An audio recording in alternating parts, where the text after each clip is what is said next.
الحمد لله نحمده ونستعينه ونستغفره ونؤمن به ونتوكل عليه ونعوذ بالله من شرور أنفسنا ومن سيئات أعمالنا من يهد الله فلا مضل له ومن يضلل فلا هادي له نشهد أن لا إله إلا الله وحده لا شريك له ونشهد أن سيدنا ونبينا ومولانا محمدا عبده ورسوله صلى الله تعالى عليه وعلى آله وأصحابه وأتباعه وأزواجه وذرياته وبارك وسلم تسليما كثيرا كثيرا أما بعد قابل احترام بزرگوں، عزیز دوستوں اور ساتھیوں، اللہ تعالی نے قرآن مجید میں ارشاد فرمایا ہے: اعوذ باللہ من الشیطان الرجیم وَأَنْتُمُ الْأَعْلَوْنَ إِن كُنتُم مُؤْمِنِينَ، اور تم ہی سربلند رہو گے اگر تم ایمان والے رہو۔ شرط یہ ہے کہ تم ایمان پر قائم رہو۔ اس آیت کے مفہوم کو خواجہ عزیز الحسن صاحب مجذوب علیہ الرحمہ نے اپنے شعر میں اس طرح بیان فرمایا: وعدہ غلبہ ہے مومن کے لیے قرآن میں، وعدہ غلبہ ہے مومن کے لیے قرآن میں، پھر جو تو غالب نہیں کچھ ہے کسر ایمان میں۔ اللہ تعالیٰ نے ایمان والوں سے غلبے کا وعدہ فرمایا ہے۔ اگر اس وعدے کا ظہور نہیں ہوتا تو نعوذ باللہ یہ مطلب نہیں کہ اللہ تعالیٰ کے وعدے میں کوئی کمی ہے پورا کرنے میں، بلکہ بات صرف یہی ہے کہ تمہارے ایمان میں کمی ہے، پھر جو تو غالب نہیں کچھ ہے کسر ایمان میں، یعنی صحیح معنوں میں ایمان اور ایمان کے تقاضوں پر عمل ہماری زندگی کے اندر نہیں ہے۔ اس امت کو اللہ تعالیٰ نے خیر امت بنایا اور تمام انسانوں کو نفع پہنچانے کے لیے اللہ نے اس امت کو پیدا فرمایا۔ ایک آیت کریمہ جو بہت مشہور ہے، عموماً دینی مذاکروں میں کثرت سے پڑھی جاتی ہے، ارشاد فرمایا گیا اس آیت میں: کنتم خیر امت اخرجت للناس، کہ تم خیر امت ہو، تمہیں تمام انسانوں کے لیے پیدا کیا گیا ہے۔ تأمرون بالمعروف وتنہون عن المنکر، تم اچھی بات کا حکم دیتے ہو، بری بات سے روکتے ہو۔ یہ ذمہ داری اس امت پر تمام انسانوں کی رکھی گئی ہے۔ اخرجت للناس فرمایا، تمام انسانوں کے لیے پیدا کیا گیا۔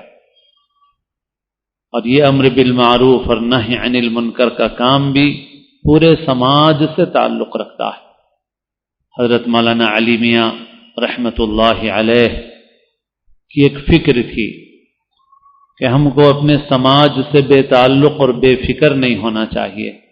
ہم سماج کے ساتھ جڑے ہوئے ہیں، چاہے وہ مسلمانوں کا معاشرہ ہو یا ہمارے برادران وطن کا معاشرہ ہو، ایک دوسرے سے جڑے ہوئے ہیں، لہذا پورے سماج کی خبر لینا چاہیے، فکر کرنا چاہیے۔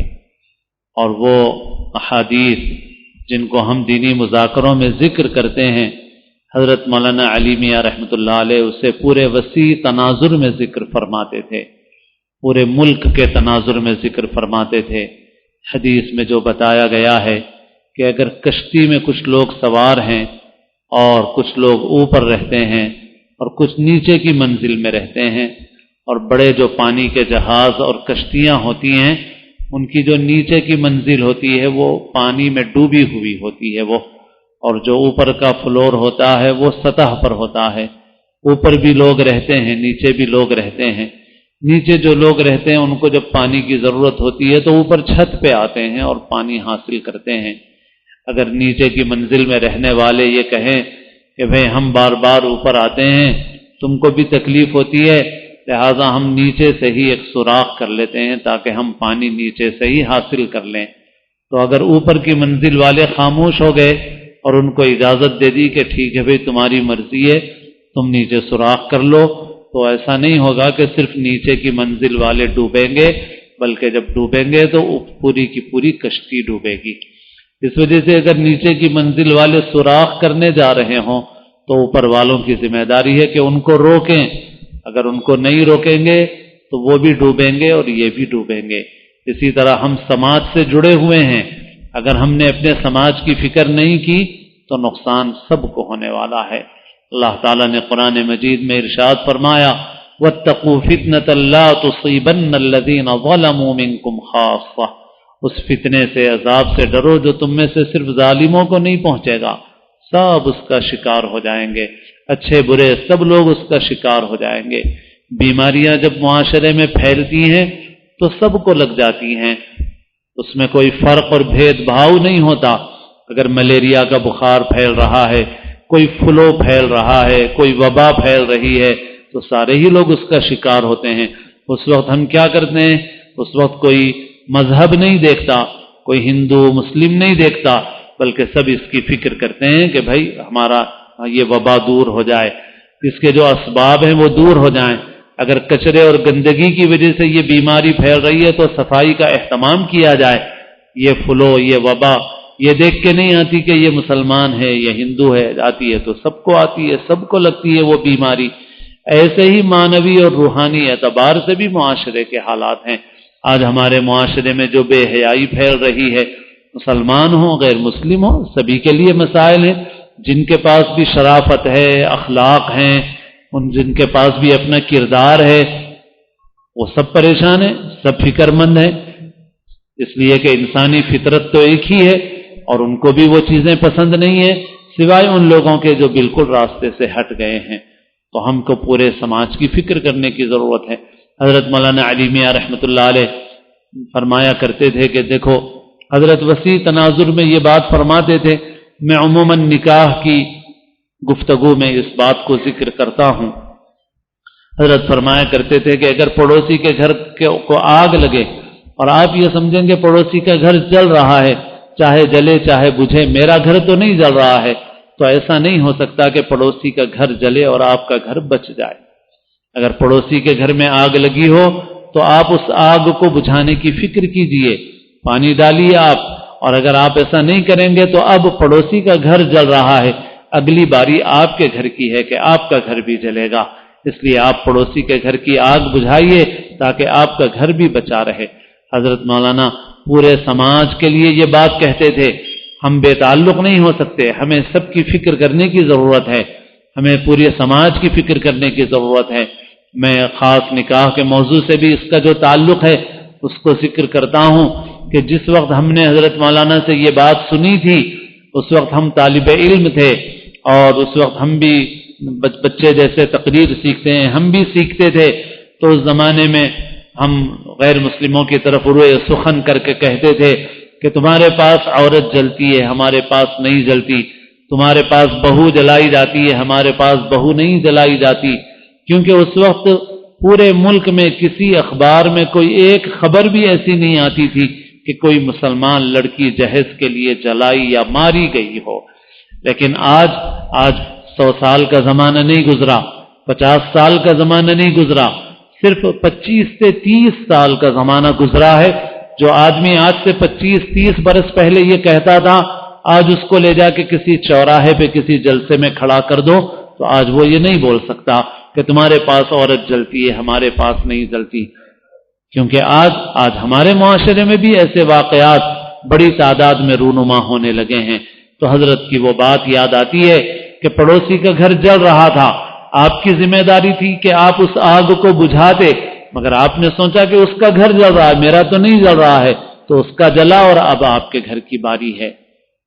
مسلمانوں کو چاہیے تھا کہ اپنا کردار پیش کرتے، دنیا کے سامنے بتاتے لوگوں کے سامنے کہ مسلمان کیسا ہوتا ہے، لیکن ہم یہاں آ گئے تو نمک کی کان میں اگر کوئی چیز گر جائے، کوئی گدھا گر جائے تو وہ بھی نمک بن جاتا ہے۔ ایسے ہی ہم بھی اس معاشرے میں ضم ہو گئے، ہم کو ضم ہونے کے بجائے ہم کو نمونہ پیش کرنا چاہیے تھا کہ ہمارا کیا نمونہ ہوتا ہے، اسلامی اعتبار سے شادی کیسے ہوتی ہے، مسلمان شادی کس طرح سے کرتا ہے. مگر ہماری صورتحال یہ ہے کہ ہم کوئی صحیح نمونہ نہیں پیش کر سکے، بلکہ ہم ان سے متاثر ہو گئے، ان کے طور طریقوں سے متاثر ہو گئے، اور دوسرے عنوانوں سے اور مختلف غلافوں اور پردوں میں انہی کی چیزیں ہمارے سماج میں اور ہمارے معاشرے میں آ گئی. اس لیے کبھی کبھی اس عنوان پر عرض کرتا ہوں کہ بھائی نکاح سنت کے مطابق ہے یا نہیں ہے، شریعت کے مطابق ہے یا نہیں ہے. اس کو اگر جانچنا ہے، ناپنا ہے، تو اس کا پیمانہ یہ نہیں ہے کہ یہ دیکھ لو کہ مسجد میں ہو رہا ہے، یہ دیکھ لو کہ مولانا کا بیان ہوا ہے فلاں، اور یہ دیکھ لو کہ فلاں کی دعا ہوئی ہے، فلاں کی تقریر ہوئی ہے. یہ کوئی پیمانے نہیں ہے. پیمانہ یہ ہے کہ جس نکاح میں لڑکی والوں پر جتنا کم بوجھ ڈالا گیا وہ اتنا سنت اور شریعت کے مطابق ہے، اور اگر اس پہ عمل نہیں ہوا وہ ظلم برابر ہیں. باہر ساری حرکتیں ہو رہی ہیں تو یہاں کسی بڑے سے بڑے مولانا کا بیان کرا لو، اور کسی بڑے سے بڑے حضرت کی دعا کرا لو، اور کسی بڑی سے بڑی جامع مسجد میں نکاح کر لو. وہ نکاح سنت اور شریعت کے مطابق نہیں ہے. سنت اور شریعت کے مطابق وہ ہے جس میں لڑکی والوں پر کوئی بوجھ نہ ڈالا جائے. اس پر جتنا عمل ہے اتنا وہ نکاح سنت اور شریعت کے مطابق ہے. مگر افسوس کہ میں عام لوگوں کو تو کیا کہوں، دیندار جو سمجھے جاتے ہیں، دیندار حضرات بھی اس پیمانے کے اوپر پورے نہیں اتر رہے.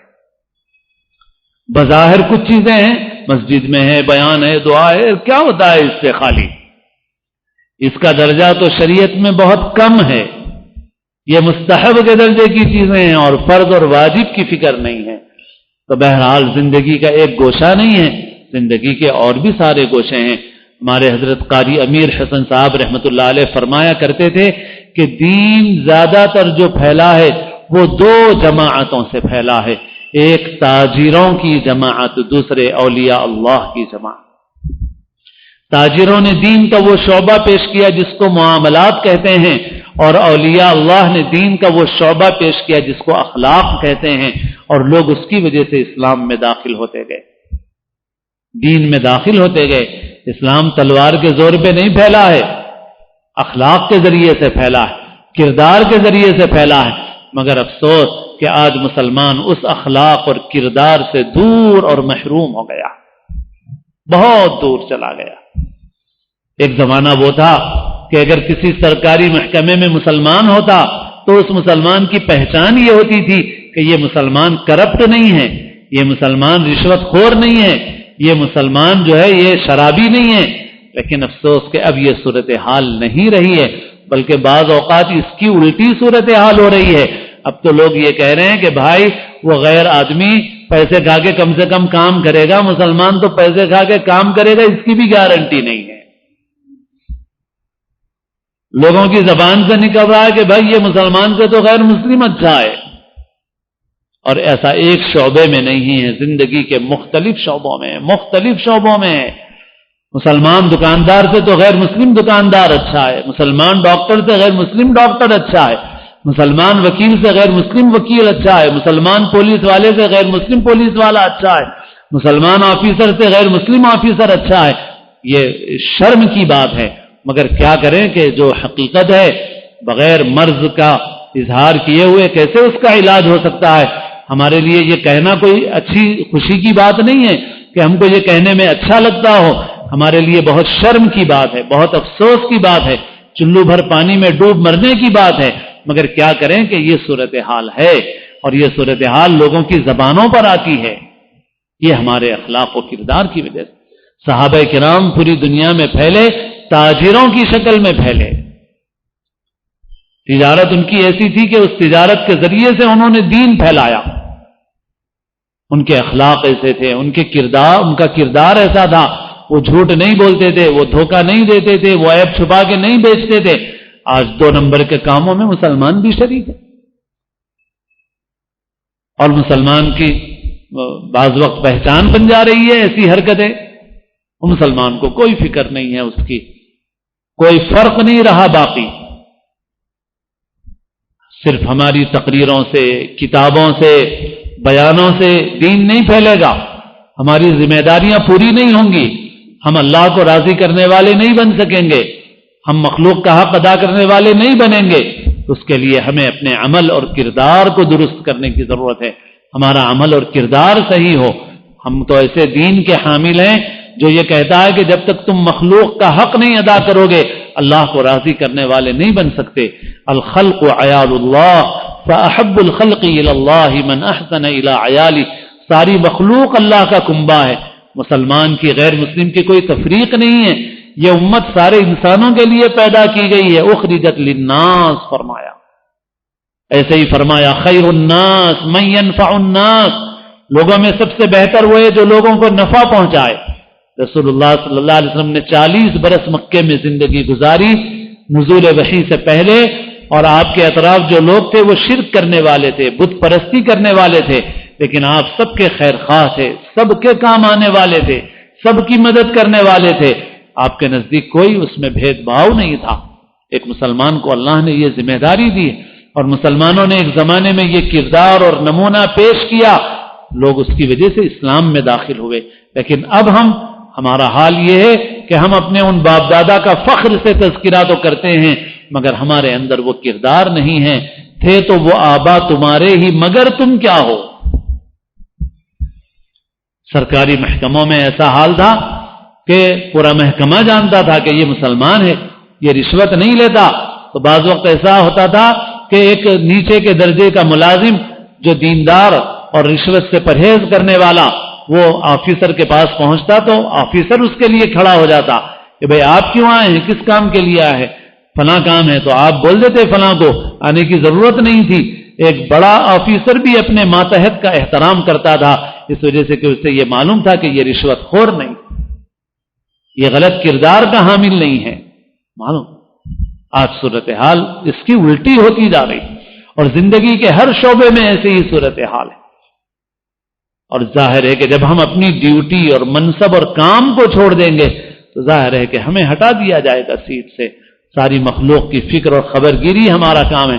رمضان کے مہینے میں اور بعض اور موقعوں پر فی سبیل اللہ خرچ کرنے کے معاملے میں بھی یہ پہلو ذکر کیا جاتا ہے کہ مسلمانوں میں آج کل اس معاملے میں صرف رسمیت آ گئی ہے اور حقیقتیں زندگیوں کے اندر سے نکل گئی ہیں.